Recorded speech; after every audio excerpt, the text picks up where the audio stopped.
Bem-vindos! Hoje vamos mergulhar num conjunto de materiais que, confesso, me chamou imensa atenção. Temos em mãos um recurso didático para ensinar um conceito fundamental da matemática, os conjuntos numéricos, mas de uma forma que eu nunca tinha visto. As nossas fontes são um ecossistema completo. Temos uma história ilustrada que se chama O Pagode dos Números, um vídeo, um artigo sobre a filosofia do projeto e até instruções para uma atividade manual. Exato. E o que me parece fascinante nisto, e que vamos explorar, não é só descrever o recurso em si, é a ideia de fundo. A de que a matemática pode ser contada, como uma história, uma aventura. É uma tentativa de transformar algo que para muitos é abstrato, se calhar até um pouco intimidante, numa jornada de descoberta que é, e isto é o mais curioso, quase musical. Musical é a palavra certa, sem dúvida. Então vamos começar por aí, pela história. Somos logo transportados para um lugar fictício, o planeta Vene, o que, pronto, já é uma pescadela de olho bastante óbvia. Mas muito eficaz. Sem dúvida. Não há como não sorrir com a referência. Quer dizer, para quem sabe o que são diagramas de Venn, a base para representar conjuntos, o nome do planeta estabelece logo o tom. É uma forma de dizer, ok, estamos em território matemático, mas vamos divertir-nos com isto. E nesse planeta há um pagode, um monumento misterioso, onde os números com características semelhantes se juntam. O nosso guia é uma personagem muito curiosa, o Jovem Zero. E ele decide explorar este edifício, andar a andar. A escolha do Zero como protagonista é outra decisão pedagógica muito inteligente. Historicamente, o Zero foi um conceito revolucionário, um outsider, de certa forma. Colocá-lo como o explorador, aquele que vai unindo os diferentes grupos, reflete na perfeição o seu papel na matemática. Ele não é só um número, é a nossa porta de entrada na história. É o nosso avatar. Certo. Então, o zero começa a sua exploração. Entra no primeiro compartimento do pagode e encontra os números naturais, o conjunto N. E é aqui que entra a tal metáfora musical. Eles são representados por instrumentos de percussão. Tambores, marimbras, a base rítmica de tudo.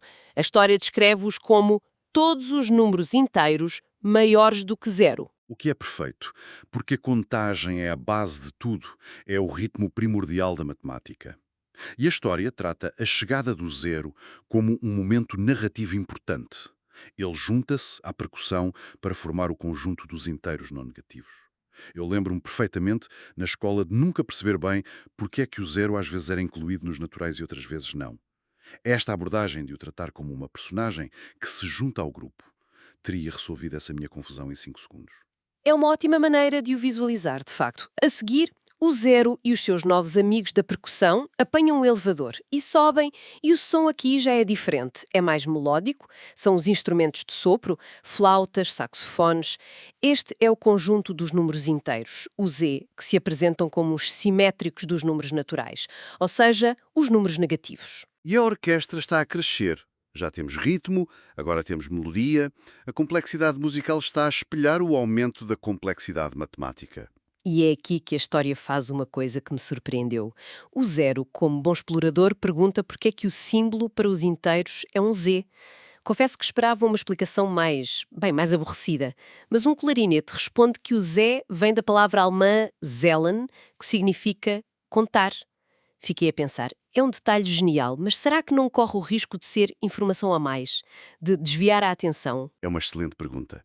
Em pedagogia, há sempre essa tensão entre o que é essencial e o que enriquece, não é? Eu diria que aqui a aposta compensa. Para a maioria dos alunos, pode ser só uma curiosidade, mas para uma minoria, essa ligação a uma língua, a uma história por trás de um símbolo, é precisamente o gancho que torna o conceito Z inesquecível. Transforma um símbolo que parece arbitrário numa peça de cultura. É um risco calculado que, na minha opinião, demonstra um grande respeito pela inteligência de quem está a aprender. Visto dessa forma, faz todo o sentido. A jornada continua. O grupo agora tem de passar por um corredor muito estreito, tão estreito que eles se têm de dividir para conseguir passar. A subtileza aqui é deliciosa. E a música, como a história descreve, torna-se cada vez mais rica. Já não é só ritmo e melodia, agora tem harmonia com os acordes das cordas. É uma progressão muito natural. O último compartimento que o Zero explora é o dos números reais, o conjunto R. A história descreve o caminho até lá como sendo feito ao longo de diagonais de quadrados, uma referência clara a números irracionais como a raiz de 2. E quem os recebe é o incomparável Pi, personificado como um piano de cauda. Este conjunto final junta todos os outros grupos. E aqui a metáfora da orquestra sinfónica atinge o seu auge.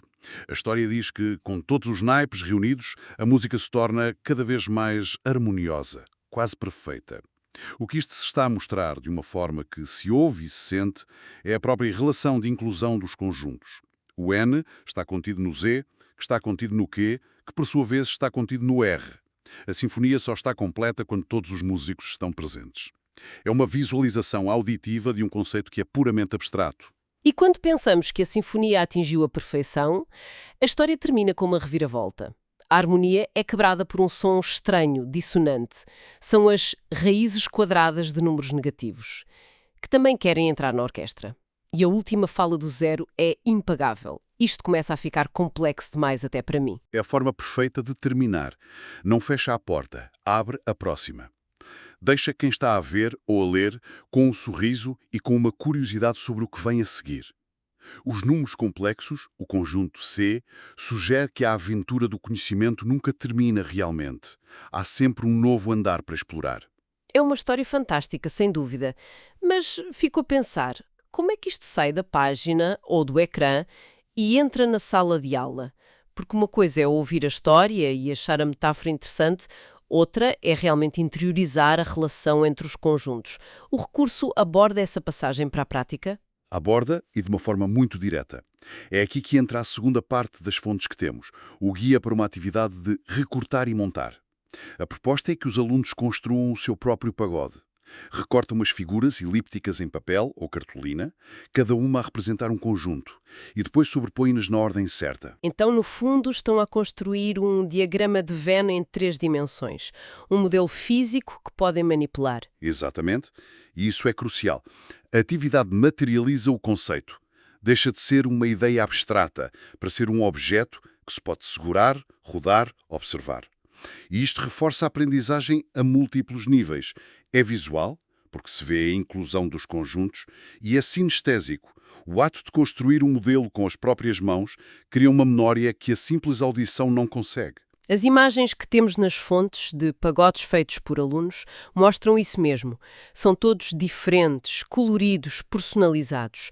Passa de um exercício de matemática para um projeto criativo. Pois, e isso vai ao encontro do que a pedagogia moderna defende. O artigo da Direção-Geral da Educação, uma das nossas fontes, fala sobre a importância de a aprendizagem da matemática envolver fazer, argumentar e discutir, e não apenas ouvir. Esta atividade é o fazer, na sua forma mais pura. Esta abordagem é tão completa, tão bem pensada, que nos faz perguntar pela mente por trás disto tudo. Quem é que criou o pagode dos números? O autor é o professor Sérgio Machado, e este recurso não é um trabalho isolado, atenção. Faz parte de um projeto muito maior e com um nome igualmente criativo. CSI Matemática, Cálculo sob Investigação. A ideia, como explica o artigo da DGE, é partilhar práticas letivas que foram transformadas em pequenas histórias ou desafios, com a matemática sempre como protagonista. E estes materiais estão disponíveis para toda a gente, certo? Sim, e isso é um ponto fundamental. Estão disponíveis publicamente no canal de YouTube CSI Matemática. Esta generosidade em partilhar recursos de alta qualidade é notável. E mais, e isto serve como um selo de qualidade. O Pagode dos Números está alojado no repositório da Casa das Ciências, que é uma plataforma de referência para recursos educativos em Portugal, validada por especialistas. Ou seja, não é apenas uma ideia gira, é uma ferramenta pedagógica reconhecida. O artigo da DGE menciona outros projetos do autor. Não os vamos analisar a fundo, mas os títulos são demasiado bons para não referir. 00pi, o agente irracional. Muito bom.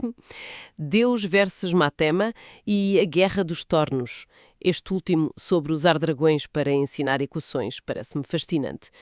O que é que esta variedade nos diz sobre a flexibilidade desta abordagem? Diz-nos que o núcleo da filosofia não é a história em si, mas o princípio de mapear um conceito matemático para uma estrutura narrativa que faça sentido.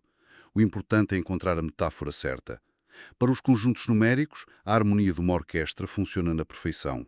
Para as equações, que envolvem equilibrar dois lados, uma batalha entre forças mágicas pode ser a analogia ideal. Para um número misterioso, como o pi, uma história de espionagem.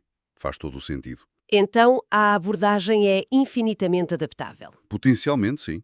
Mostra que não se trata de aplicar uma fórmula única, mas sim de ter uma mentalidade criativa. A filosofia, e estou a citar o artigo, é apresentar a matemática com encanto e simplicidade, para que se torne uma ciência cheia de atrações. É uma visão que desafia a percepção da matemática como algo frio, formal, e que redefine o papel do professor como um incentivador na instigante aventura do conhecimento. Olhando para o tudo, então, o pagote dos números não é só uma história ou uma atividade. É um pequeno, mas completo ecossistema de aprendizagem. Usa uma narrativa, uma metáfora poderosa e uma aplicação prática para desmistificar um conceito fundamental, tornando-o acessível, memorável e até divertido. Sem dúvida. E se tivermos de destilar uma ideia final, há uma citação do próprio professor Sérgio Machado no artigo que me parece perfeita.